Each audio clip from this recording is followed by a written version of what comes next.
Hi guys, welcome to the LFFC Venice Film Festival 2024. So yeah, can we present ourselves? Let's start with Steven. Yeah, go ahead, present yourself, what do you do? Hi, my name is Steven. I'm a creative director slash filmmaker. Been working in the industry for nearly a decade, and me and Edouard have been making cool stuff in Montreal and traveling all over the place doing content for different YouTubers and stuff like that. So that's me. Hello, I'm Monah, a Lebanese filmmaker. I graduated in 2014, Radio TV in Lebanon, and I took the challenge to open my own media production company in Lebanon. It's Ayan Production, and I worked in commercials, ads, documentaries, and then I came here in July 2023, and I started my own company with my two partners here, Mind Loop Media. It's a media production company. My name's Sabine. I'm a Lebanese writer and director. I've been in the industry for 8 years now, and currently working on my first feature. But I've done the filming and basically every role, but I'm narrowing down to writing and directing now. Yeah. Amazing. I'm Edouard Gebrael, and I'm a Montreal Canadian filmmaker. And I have my production company, The Seventh Creation. We're developing currently in virtual production. And so we do also commercials, and we do music videos, films, all that stuff. And I worked with Steven in the past. And the cool thing here is I just want to say a big shout out to some people here in the crowd that are also friends right away. So shout out to you guys. So Hadi is over there. So I know you're not on the panel here, but eventually you'll be with us with all the other filmmakers as a producer. We have Chris over there. Chris is from Diffuse. They're actually putting it live right now, along with Seventh Creation. We have Carla and Hayla. Excellent. So, guys, I have a couple of questions to ask you. We can also go back, throw that out like that. French, English, and Arabic, right? Is that okay for you guys? Yeah. So, Sabine, you've been in the industry for how long? And also, what is your current project that you have going on right now? Yeah, so I've been in the industry for a little over 8 years now. I have 2 current projects, but I'll pick the one that's a bit more relevant. I have a Lebanese short film that we've just wrapped up and is in festival season. Written and directed, full Lebanese cast, all spoken in Arabic too. So really excited about that, just putting our culture at the forefront. That's my most recent project. Tell us more about the project itself. What is it about? So it really focuses on the mental health, immigrant experience, being far away from your home country when a tragedy strikes. Because I think a lot of the time we see the perspective of being in Lebanon, for example, when something happens, but we don't really get that perspective of being in a different country and what that does. So for me, it's the story sparked from the Beirut explosion, because I was born and raised here, but I never had that experience till then. So kind of basing it off that, and then really humanizing our stories, instead of saying, the typical we're terrorists or we're this and that, but really just giving us this human side that you don't really see. That's amazing. And is that the script you were actually looking for actors, and I saw it online, and I was interested to work with that on you? Yeah. I mean, with this one with you? Yeah, it was that script, yeah. Amazing. So this one talks about the bombing that happened recently in 2020. Is that the one at the port? Yeah. Okay, excellent. And how do you explain this short? Is it do you see these images, or is it really focused on the actors, the characters' perspective? So you actually don't see any footage of it at all. It's actually not about the explosion at all. It's about the impact on your mental health. So that's kind of the backdrop. But it's just about 3 siblings in a house, and they're awaiting the news of their parents' survival status. So that's why it's called The Call, or Itisad. Yeah. It was an amazing script. I read it myself. Thank you. It was a good job writing this. Thank you. And what do you have going on currently as a project? Okay, currently I filmed in Lebanon 2 documentaries in 2020 and in 2021. And now I'm in the stage of finalizing these two projects. I love documentaries. I love to do the documentaries and to create it from the storytelling and the filming and all aspects of documentaries.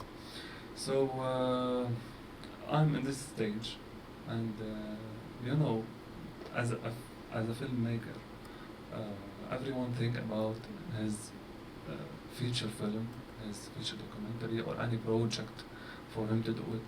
So the concept for me is I build my own companies, okay, with my partners to achieve a line where I can fund my own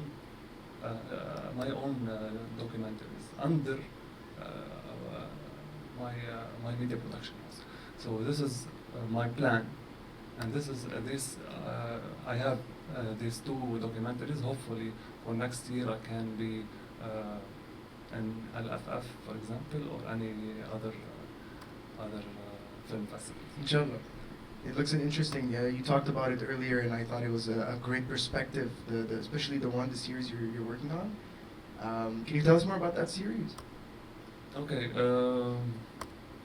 I will let you know about one of them. It's tajribi, related to the experience. It's a docu-series, okay? 5 minutes for every episode, and it's talk about the behind the scenes of a low budget movie filmed in Lebanon in the middle of the crisis in Lebanon, economic crisis. So this can help the people or all the new filmmakers to know more about what's happened in the backstage or behind the scenes of the camera, from the work of the director and the DOP and the cast, and how it's the combination between all these stuff and the creative part and the technical part and the producer and all the challenges, okay, and the risk they have. So this can let the new filmmakers and all the people, the audience, to know all these actions and the reactions and how the journey can make it from the morning till the end of the. So you documented the whole journey, the whole behind the scenes of. You said it was a month of documentation. Yes, Oh, around a month of the documentation.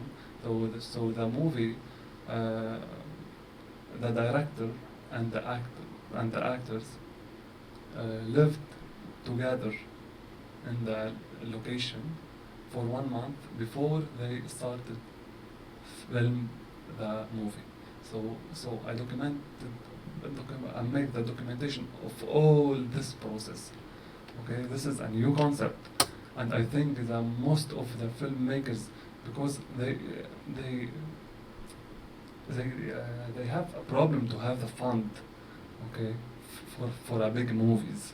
So you can guys go for a small story with a small crew and 2 or 3 actors, and to create your own feature film without the 50 members of crew and 100 of actors. Okay, so if you don't have the budget, you can go to work on this process and have your feature film. Amazing. This is something I guess we're gonna have to discuss about budgeting and all that stuff. But I'm curious about Stephen. You've been traveling a lot lately, and you're also going to travel soon. Tell me about your whole activities as a filmmaker. Yeah, so my name is Steven. As I said earlier, I like to consider myself a creative director because, again, like I find what you guys are doing is absolutely incredible, like with the films, short films, documentaries. Actually, we talked a little bit about it outside. That's incredible. And I would love to tell those kind of stories too, but I find myself in the past few years finally realizing something that putting my 2 passions together, which is football, soccer, and filmmaking, creating content. So the reason I ever got into the industry of filmmaking and why I loved movies in the first place is I always found it interesting in how things are done behind the scenes, right? And my other obsession was always soccer. And the past couple of years, I figured out how I can put them together. After 8 years of doing things that are just film related, let me put my two loves together. And I've been traveling a lot to make that happen, because unfortunately where we're from, Montreal, it's not really the biggest spot for soccer.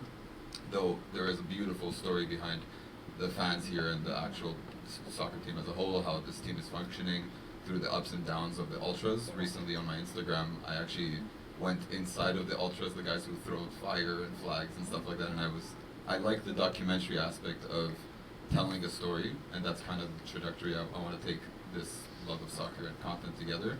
And soon I'm going to be going to England, so I can find those connections and make that happen, and hopefully work with some industries, with some agencies that actually do that for the past couple of years. They tell documentaries through the love of the sport. And yeah, that's something I've been really obsessed with lately, and that's what I'm kind of trying to achieve. Especially in England, they're very like hot on soccer. Yeah, people there are big fans. So I guess you're gonna be at the right place to experience both your loves for what you like to do. Yeah. So I have a question for all of you guys. No. Oh. We have a question. Okay, go ahead. Yeah, we have to. So it's your turn to talk about your latest project. What's your latest project? True. Like I said, I do a lot of experimental stuff. So one of the films I wrote a few years ago, it happened. We shot it last year, and we finished post-production recently, and now it's in distribution. It's called Wingo. It talks mostly about it's a perspective of the child's perspective in a household where everything is going really.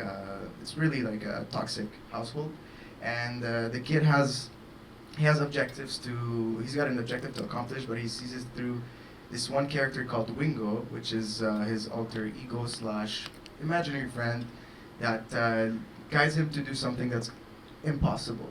And in the kid's world, the innocence of a child, you believe anything that we tell you.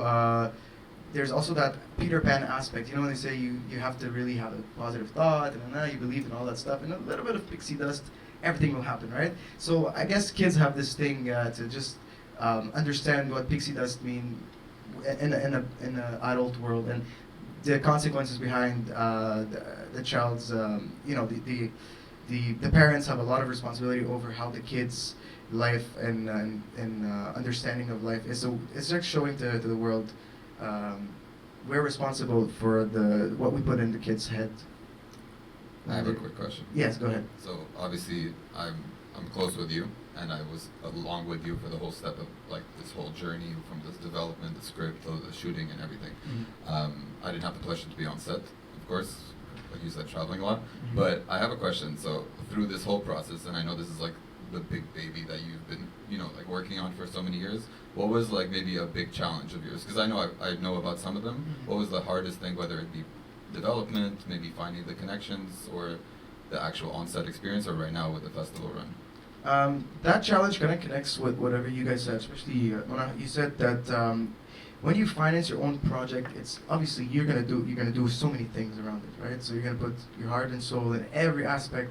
So that's, I guess, the biggest part of the challenge is also to have an army of people working on a project that they believe in it, and you owe them that, right? You owe them this place, you owe them this result as well. So I guess the challenge is to really putting up, especially if it's yours, the way you're gonna do everything is just putting it together and having people really work with you and believe in your project. But as long as there's a good relationship with everyone, I guess that's not the real challenge, but the challenge was to really, it always turns around, financing, finding distribution, all that stuff. It's mostly what independent filmmakers struggle with in general. And I'm pretty sure you guys have been through this, especially as independent filmmakers. And I'm really curious to see, like, that was my next question actually, based on the struggles that you guys had. And I would like to see you guys interact more with asking each other questions about this. Like, I know that there are different challenges in documentary, and there's different challenges in different type of filmmaking. So yeah, go ahead, you guys. Yeah, sure. Go ahead, Sabine. Like to ask to him, directing to you. Of course, I'm sure you've had your own struggles, and when you're making the movie that is going to be in this festival. Yeah, because in Canada we're really fortunate that there are a lot of grants. Like it's a good thing. But when it comes to some stories, we really get the back end of it. So the Lebanese short I was doing, 3 years we were applying to grants and we were getting rejected. Whereas there were a lot of other stories that were just getting funded right away, but us it was like, oh, it's not relevant or whatever. Even the feature, I'm doing a feature about epilepsy, and it was the same thing where it was like, oh, it's not really important right now, we don't need to fund this. So I think there's a pattern with funding where they fund the same stories over and over. So when you give them a new idea, they're like, oh, we don't know if we want to do this. And I find, like, particularly with Lebanese films also, it's like our stories are not as important for some reason. Would you say that's because, like, the misconception of, like, who our people are potentially? Misconception. I also think a lot of the time with grants, they kind of go with what's trendy a lot, or quote unquote, or just like what they think will work versus like the actual stories. So for us, we had to go independent fully, out of pocket, and then we were able to get donations from people. So purely independent, but we're hoping that that film then opens the door to being like, hey, you should fund stories like this. So it's like you have to almost be the first the first people to open that door, because grants don't give you chances. So I've literally till this day never had a grant funded film ever, and I've been in the industry for 8 years. So, and it's not because our stories are bad, our stories are great. It's just like I don't know, they just don't care to fund it as much. That's kind of I don't know if you two agree with that, but Yeah, it's one of the point. The main point, and is how you can believe in your crew and team with you in your film, because we have the two ways or two paths we talk about. We talk about the creativity, okay, of the director and of the DOP and all the input, creative input, and we talk about the management all this process, from the pre-production to the production to the post-production. So if you have a good producer who know how to deal with people and how to bring every man or woman in his position, okay, so the director or the filmmaker who work on the creative part, on how to direct the actors. So here he have the safe place, okay, without any وجعة راس بالعربي, Headaches. and all the other process related to the management. So it's a group work, it's a teamwork. So this is a big challenge for everyone who work in the film industry. Yeah, I was gonna say that's a perfect point, because we've said it for years, and like through my working in different parts of this industry, this like crazy chaotic roller coaster industry, there could be so many different things you can do, but at the end of the day, it's like it takes a village to make a project, and whether that is for content creating, social media, football, whether it's making a documentary, a feature film, or anything, right? And I think that's a challenge that I find the most interesting, because no matter which department you're in, you have to trust your teammates, just like in soccer. You have to trust your captain to know that he's taking you to the right place, and trust your director, producer. And it's also about having a calm head. Like we have Hadi right here, who is someone who knows how to handle the pressure. We have Carla. His name is Hadi, which means in Arabic calm. There you go. Yeah. And then also Carla. Also Carla, who of course is like producing work for Adwab and for Seventh Creation, and like I find the beauty of like everyone's role is so important, especially the producer who has to take on the hot seat a lot of the times, when the creative, the director, let's call it, is like, I want to do this, I want to do that, and then that's her job or Hadi's job or anyone's job to be like putting down. So respecting people's roles, respecting people as a person, and not taking things personally is hard to find those people. But I'm sure after all of us being in this for a long time, it's like we understand the importance of every person, even the person bringing us water. So that's beautiful. Yeah. Absolutely, it's leadership again. 100%. So what do you guys think? What makes a good leader? In terms, it doesn't have to be always producer or director. There's also a good, director of photography. He's got his team. So what describes a good leader according to you guys?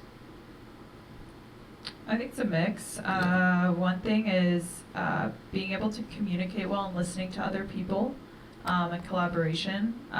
Especially like I'm, more in terms of film crew. Like if you're very stuck and stubborn on one thing and you're not going to listen to anyone else on set, and that just doesn't make you a good leader because no one's going to want to follow that. They're just probably going to go against it. So I think a good leader really comes to like being able to bring people together, listening to everyone, and also treating everyone the same. Like us, even down to our PAs, we're like, some directors don't even say hi to their PAs. Like I make it a point to go up to every single one, talk to them if we can. If they're volunteering, give them a gift card after, like just little things like that.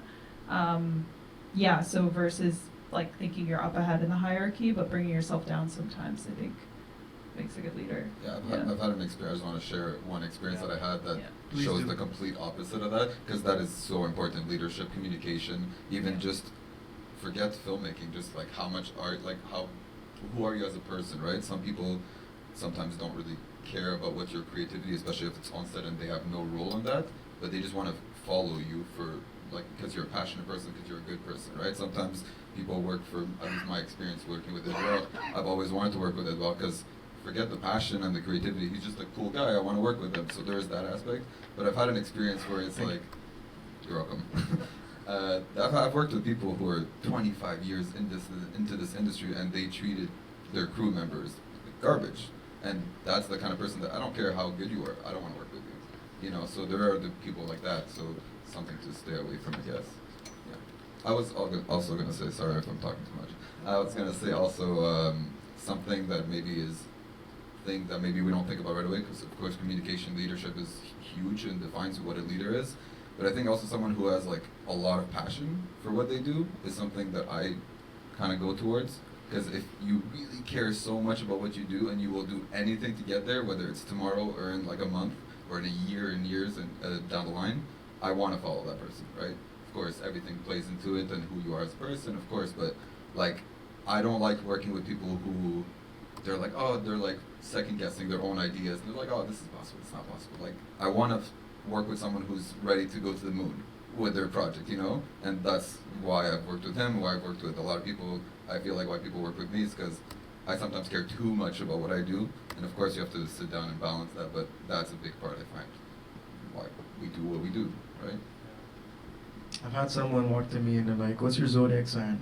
And then I told them, I'm a Capricorn. They're like, oh, we don't match, I shouldn't work with you. I'm like, what the heck? That's the reason. How does it work? But yeah, that's it's interesting what you guys think about leadership, and what also like I understood here, you guys have struggles. Did you have any struggle communicating at some point with a producer? Because I know that most people, I've heard a lot of people in the industry having troubles because producer and directors, they have to work hand in hand, right?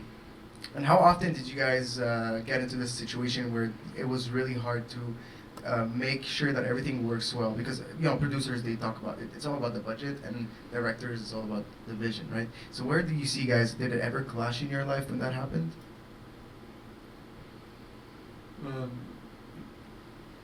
Me personally, I didn't face these problems till now, but I think in the future maybe. So, but the combination between the producer and the director is so important, and the good communication between the director and the producer is so important, because most of the time the producer takes some steps without ask the director. Okay, so and this can make a big issue on set. So the communication is one of the main aspects, and the second point for me is the preparation.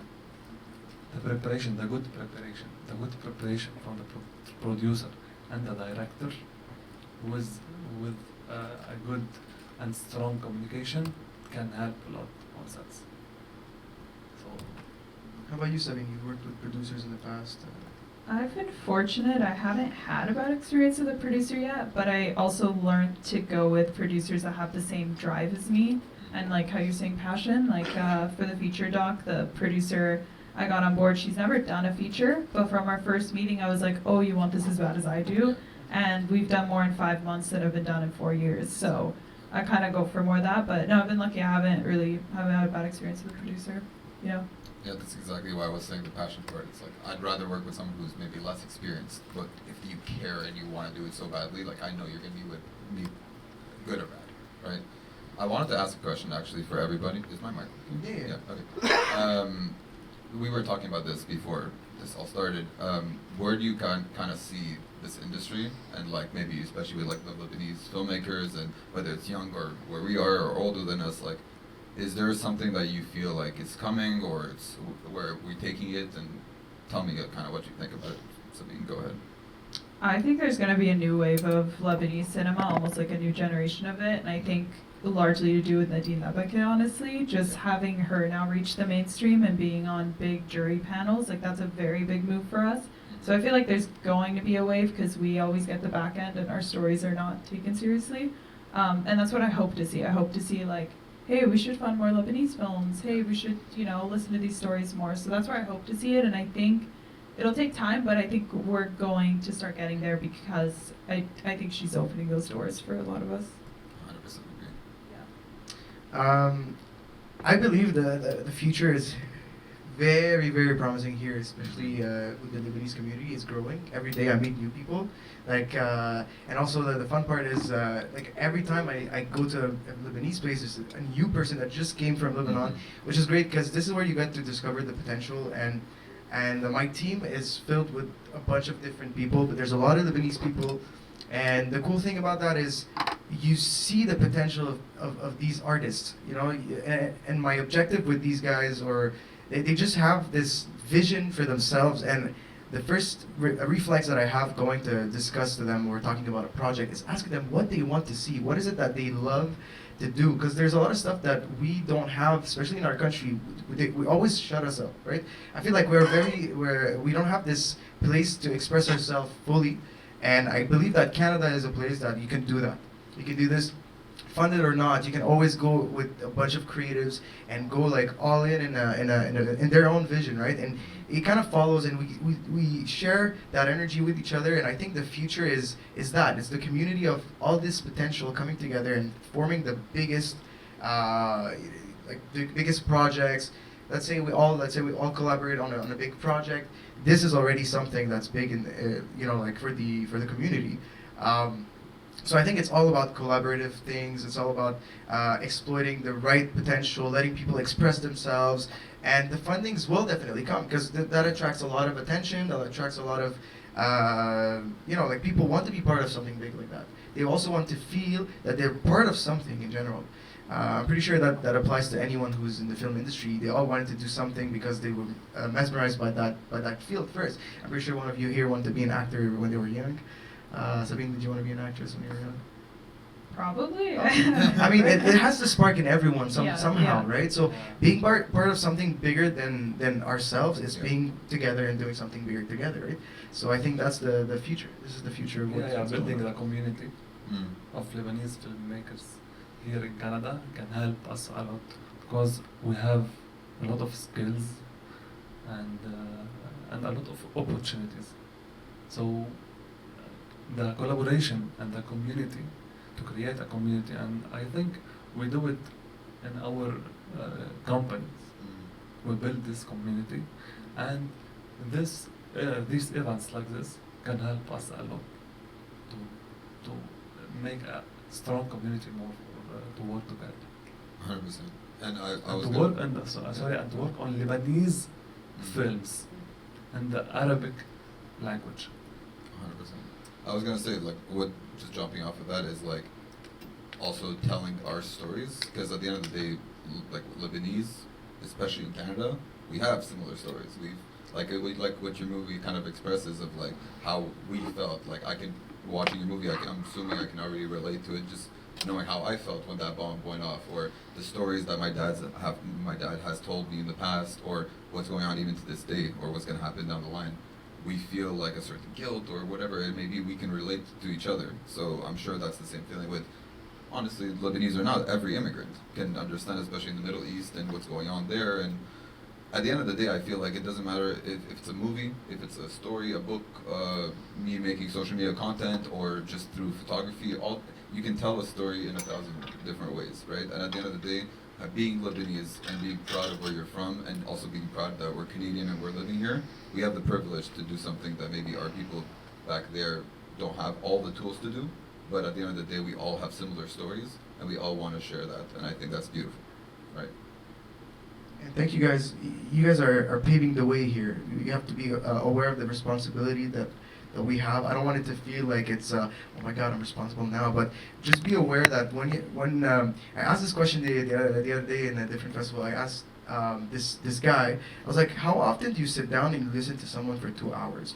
And he's like, no, you can't just sit down and listen to someone and not say anything. I'm like, yeah, but that's what filmmaking is. People sit down in a theater and they listen to you as a filmmaker for 2 hours. So you have this big responsibility to showcase or give all the messages you need to say, all the expression you gotta do in front of these people. They're gonna sit down and just listen. So thank you guys for paving the way. So I trust that you have something to say to the world. This is why you're sitting here. There's a purpose behind it. So what do you guys think? What is your purpose as a filmmaker? I'm really interested to know, like, as a person, what is your purpose? Do you guys want to go first? Tough question. Go for it. I have a mix of things. I think 2 things. So one of them that I go by is turning pain into purpose. That's what I've been using now for my work and what I want to leave. Because as like writers, that's what you do. You take what you go through and you put it on paper and then you bring it to life.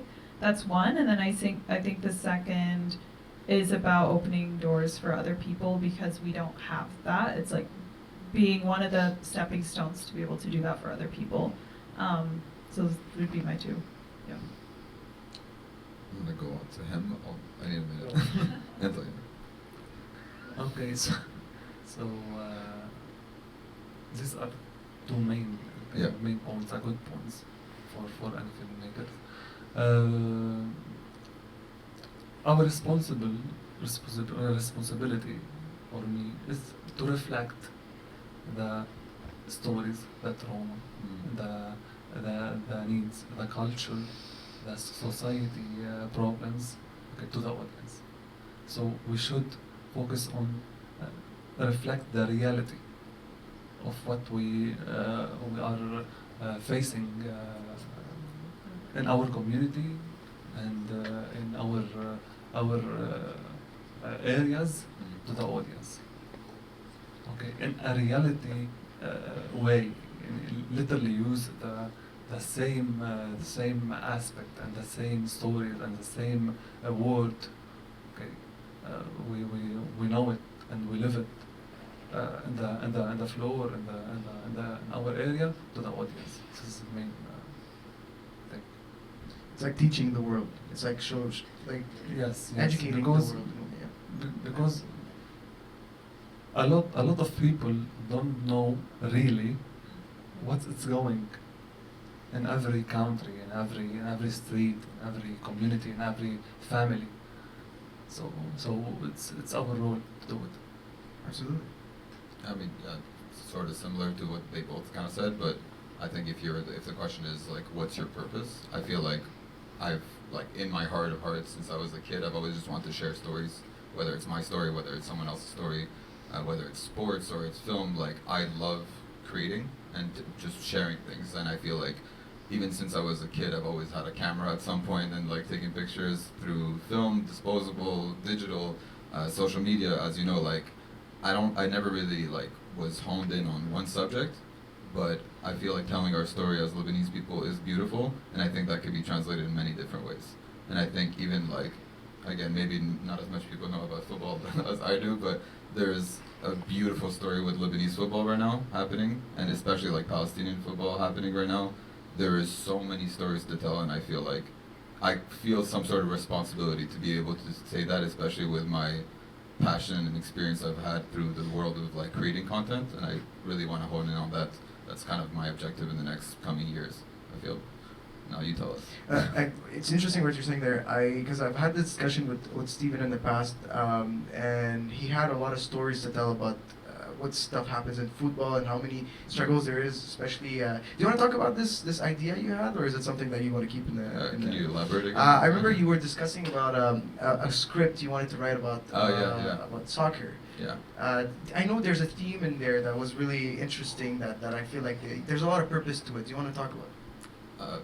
I'm honestly struggling to remember which story, but I think it's about this girl who wanted to go into triple A. Oh yeah. Okay. So Okay, because I have 3 sisters, and also women's soccer I think should be shown a lot more respect than it has been over the past couple generations, let's say. I feel like it's coming together in the past, I would say 5 years. Even now, Canadian soccer, they're coming up with a new league called North Star League, and it's beautiful. Montreal's getting a team, Vancouver's getting a team, Ottawa, all that. So through my love of also writing, and I kind of had a story I wanted to tell a long time ago, and I'm slowly putting it together, and I feel like through my experiences that I'm going to handle this year, it's going to work out pretty well. But it's a story about a girl who basically struggles with like accepting herself, and through the love of the sport, she kind of finds a way to accept herself and like build relationship with others, though she's always struggled with that.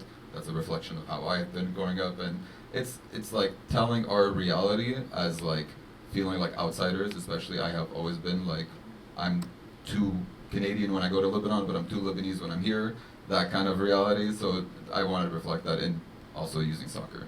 Love it. It's very interesting because we all can agree that films is personal to us, right? Like, Of course. you see yourself through the characters, and then you push them forward because you're the one. I don't want to say puppeteering, but you're the one telling the story. Does anyone have a question for us here in the crowd? Do you have any question for any of my fellow filmmakers here? Yes. Can you hear me without a mic? I think we I can pass you the mic. There is one Right, can right, give right, him. right. By the way, Edouard, you never answered what's your purpose. That's yan. I will come back.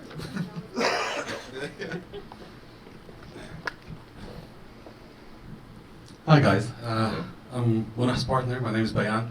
I'm a sound engineer. I came from a music industry, and I used to record bands. We recorded a lot of types of music, from heavy metal to rock to pop. Awesome. And I used to give the bands the same advice always, like when it comes to music or to the art industry, especially if you're starting new, everything is business in the end. Whether it's movies, whether it's music, it's always business. So focus on the things that sells, make money, create your career, and then start doing whatever you want. Anything you do later will work and get there. Does this apply to the film industry? That's an amazing question. Okay, I feel like it's going to come up with a lot of like deep answers. Thank you for your question. Thank you. Yeah, who wants to answer that? I have a lot. I just wanted to chime in on that. Maybe Yes, not sir. answer it fully, but just try. Yes. I agree and disagree about everything is business at first. I think, yeah, there's a reality where you need to pay your rent, right? And sometimes passion doesn't always do that, depending on where you're from or all that stuff. That's all excuses at the end of the day. I think creating what is in your heart and what is creative and what is storytelling and what it means to you and all that, everything we kind of mentioned, I think that drives your career. And maybe we have to do some contracts that maybe we don't love to do just to pay rent, of course. But I don't think it's a good idea to do something just for the sake of it's trending. Oh, this subject is trending right now in Hollywood, let me make a movie out of it. I think understanding how Hollywood and making films work, and it takes a lot of time, effort, and money, it's not worth it doing something that you don't truly care about, right? Because then maybe you're not the right person to tell that story. Maybe Ed is, maybe she is, maybe you are, and maybe someone else is here, you know? At the end of the day, I think you should tell the stories that you really care about, whether it brings you money or not, and then money will come through your hard work and your passion. That's what I believe. I actually think there's a middle ground, because I do agree that, because I started in the music industry too, so I do agree that the film industry is very business oriented. Like when I started, I actually went back to school for a year to study business, because I was like, oh, this is 90% business, 10% talent, like in Hollywood. Mm-hmm. But I also agree with you on like, we don't have to, take certain projects and do certain projects just to do it. Like it should be stuff you're passionate about. But I think knowing how the business side runs is really important, because it'll lead you to like those moments where you can then do your own stories. So I think because I've experienced both, I do think the film industry very similar to music. It's very like business oriented for sure. Yeah. Monah, do you want to add No. something? He's your partner. No, أنا بحكي أنا ويا لوحدنا. Okay, you guys can have a discussion. I would like to add something. I think that focusing on what makes money is obviously a way to just get yourself in a good position financially, obviously. But I think that creativity and what you do for yourself is a muscle. It's like if I tell you soccer is what's hot right now, you should play soccer, but you tell the person you're like, but I'm a tennis player, I can't play soccer, I'm passionate in tennis. So that muscle, that tennis muscle, whatever you want to call it, okay? That creative muscle, if you just focus on something else, later on you might not be as confident to be able to do what expresses you as an artist. It's important. This is why we have producers. This is why we have executive producers. This is why there's always the financial side of things, so that the artist can also focus on what the artist. And also, all big filmmakers, they didn't go for trendy stuff. They actually created the trend. So someone has to start somewhere. Someone has to be the first to do something that will open the doors for anyone who wants to be part of this wave of trend, right? Because I'm pretty sure the first action movie had to be done. The first comedy movie had to be done. It all also reflects based on that kind of stuff. But I'm pretty sure that all this stuff that you see in the festivals that are very unique, it was made by someone who actually felt it and had to do it by themselves, and it had to be personal. It didn't go for the trend, or else it would be literally called, what do we call it? A commercial. It's just commercial stuff. A commercial is money making, but I'm pretty sure that when what's his name, Martin Scorsese did Taxi Driver, he wasn't thinking like that. He was thinking about what he wanted to see instead of what he wanted to sell, and that sold, right? It sold right away. So obviously there are strategies, but I believe that the artist has to keep doing art, and the strategist has to keep doing strategy. This is why together we can do something amazing. Yeah. That's my point on that. Yeah, combination. Combination, Oh, yeah. balance. Doing money, Yeah, and also I believe that artists are a different breed of people. They're not. I don't think it's. There's the artist mind and there's also the business mind. I feel like I've met both of them. I've seen the different side of things. What do you guys think about it? Yeah, sorry. Oh, I was just gonna say, I don't think it hurts for an artist to have a bit of business side, because then Of you course. can be taken advantage of by certain producers or executives if they're like, oh, this person just cares about the art, cool, I'm gonna take 50% of the money here and give them like 5. So I think that's where it's good to have a bit of both, but I do agree with like, art is art. If you're fortunate to have people that can take care of business, that's great, and then you can just focus on So art. I was gonna say pretty much that, and Yeah. I think every artist should have some sort of business knowledge or has the experience of like dealing with these people on a daily basis or whatever. So you have the understanding of like not getting taken advantage of, but at the same time, kind of like hinting on what you said, it's yes, there should be a lot more creativity in my opinion about like what the story is. Now obviously understanding the business world and how can I get this made, telling my story, but like through like I don't know how to do it smartly, I guess. Like, okay, well maybe sometimes the movie is not 100% what I want to do, but it's 90. You know what I mean? 10% I need to pay the bills. Let me add these things that I know the executives are going to want so that we can actually have it sold and market it properly, all that kind of stuff, but it's still telling my story. So of course there's like a percentage of it that you have to understand the business at the end of the day.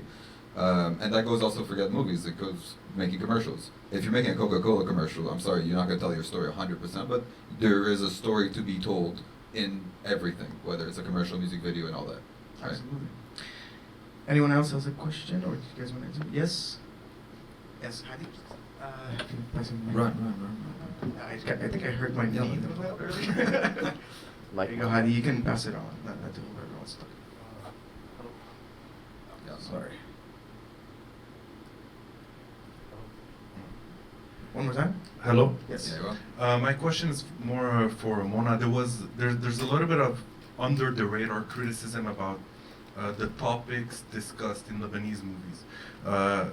Often repeated, often no risk taken, and very little to no fantasy or other type of movies. A lot of drama, passing the ball with comedy, drama, revisiting the war.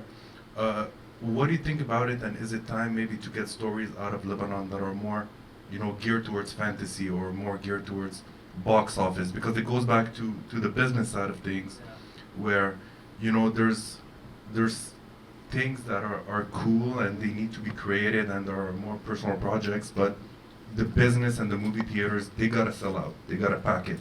And sometimes they're gonna request a certain type of movie or a certain type of feature. And from Lebanon, it's been rare, or it's been, repeatedly the same or similar scripts that are coming out. So what do you think about it, and do you think it's time maybe to get a little bit more creative and connect maybe on a different scale with the world? A little bit like Korea did in the last couple of years. A lot of new things came out of Korea. So what do you think about it in Lebanon? Yeah, for sure. We should have like upgrade on the level of how we can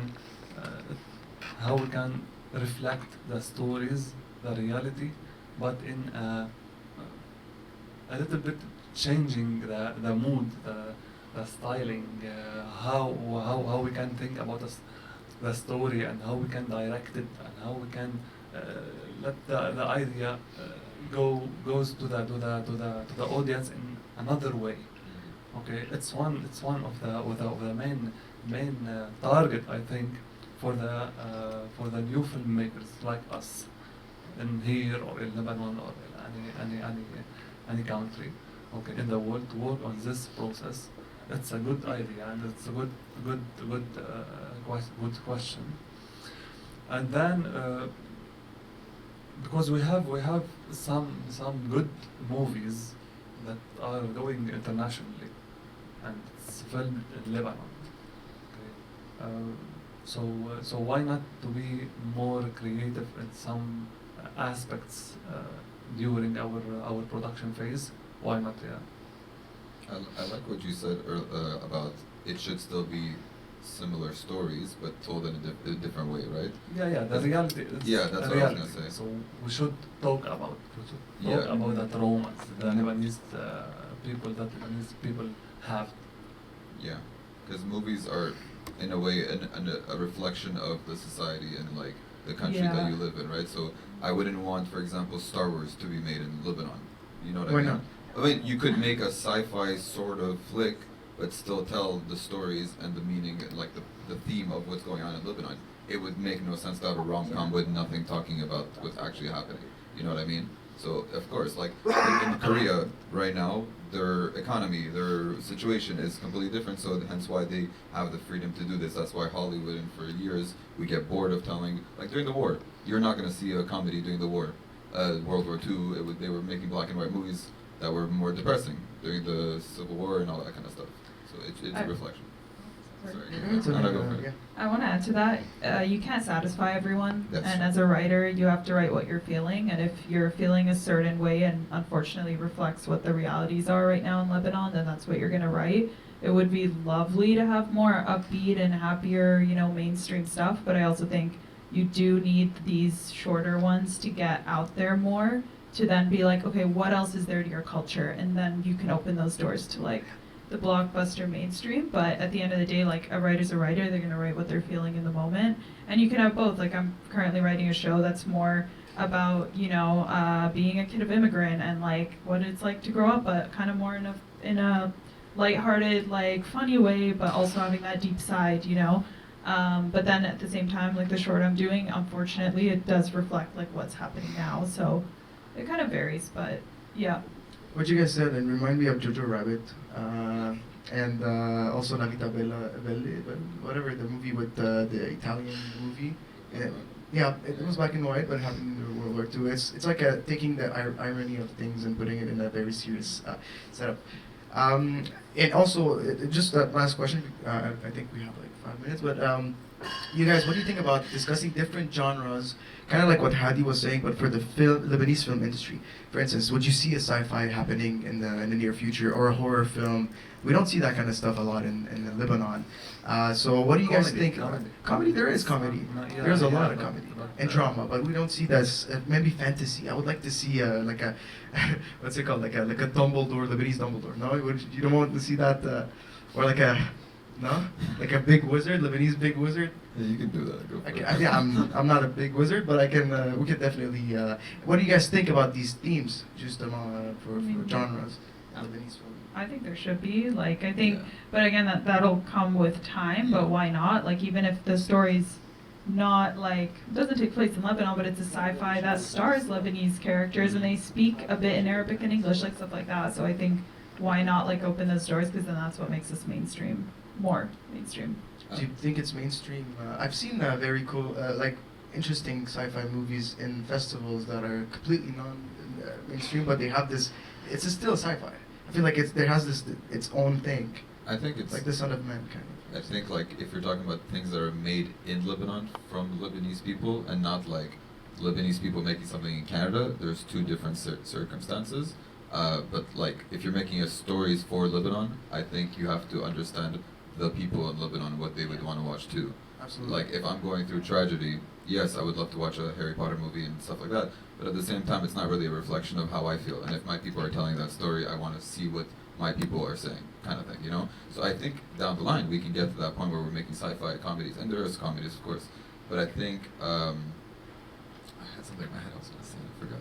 But okay, I was going to say, I think bringing Lebanese people into Hollywood, making not just Lebanese, but just Arabic characters in general, like the forefront of some films would be lovely, because up till now, I don't think I've ever seen a main character that's Arabic, that's not going to kill himself at the end of the movie, or is not a terrorist. That's the perception that we've kind of had for many years, and I think it's starting to change, and that's beautiful. And I think the more we get Lebanese people in the Hollywood industry, or just in film industry in general, that's the steps we need to take. Can I have one more thing? Actually acknowledging your culture. Yes. Because in Hollywood, there are a lot of Lebanese, they don't say they're Lebanese, or they 100%. pull that card when it makes sense for them. So actually acknowledge it, and then that'll do exactly what you're saying. 100%. Yeah. 100%. Also, you guys, before we end here, do you have anything to add, or does anyone have a question to ask them? Yes, go ahead. I don't want to ask, I want to add on the sci-fi thingy. Can I have the microphone? Microphone. Someone pass it to Mike. I want to hear this. Also, tell us your name so we can Sure. address you.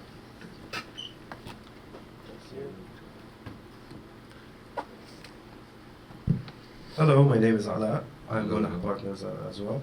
I'm a VFX artist and I do compositing and stuff.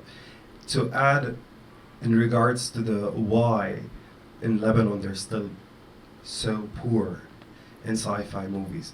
I think the technology is there. It's so easy. Everyone heard of Unreal Engine and the real tracking with the screens in the background. I used to have one in Dubai. I had a company in Dubai before I moved to Canada. But the only thing that's making the Lebanese industry too slow is the economics. No one on earth is willing to take the risk and buy a $500,000 0.5 contrast screens is economy. In Canada, I think no one is doing this. There's a lot of opportunities. My little baby can easily learn Unreal Engine, and why not? We have talent. The best VFX artists in Dubai are Lebanese. I hope one day they do something about that. It's such a pity, right? I think 100%. I was just gonna ask because I use Unreal Engine. I do a lot of virtual production. I tend to use a lot of green screen as well, and that's something that Hollywood films they use a lot. Yeah. And I don't think it's that's why I was discussing genre, because I think having a green screen on a film set it saves you millions and thousands of dollars. Just and to you have can literally use your VR, which everyone has a VR at home. Absolutely. I mean, the Vive tracker, and it course. works absolutely fine. And we've done small projects. I mean, if you can do a 1 minute video, you can do a feature. Also, just to Feature add to that, film. it's not just in Dubai, Lebanese artists. There's every Montreal lead compositor, lead layout, people that I know here. I worked in VFX for a long time. Lebanese, like all, Obviously, pretty yeah. much. And It's crazy. we know the guy. His We- name is Shadi. But no one is willing to take the risk, right?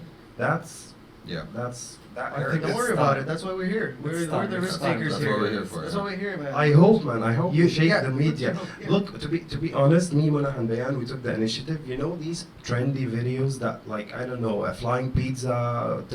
We're starting this. I'm doing this myself Amazing. with zero budget, and hashtag the people. Show the people that Lebanese can do stuff. Of course. Of course, yeah, we're everywhere. I see us everywhere. But like you said, we only take out this Thank this you. identity. No, Thank thank you. you, Thank you very much. Only when the time feels right. And I think on devrait s'assumer, comme on dit.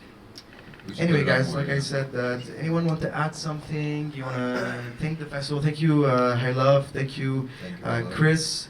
Thank you, Carla. Thank you, everyone who was part here of this this place, who attended this panel. And also thank you guys for being part of this panel. Thank you, Eduardo, the host. Thank you. Thank you. Nice to meet you guys. Thank you. And hopefully, you know, we're going towards our 10th anniversary in 2 years for the LFF, which is great because 1 decade is a big step. So hopefully we'll see you guys next year, also throughout the year, so we can probably collaborate on projects. And yeah, thank you for being part of this panel, and I really enjoyed getting to know you guys and really appreciate it. Thank you. Thank you very Thank much. you.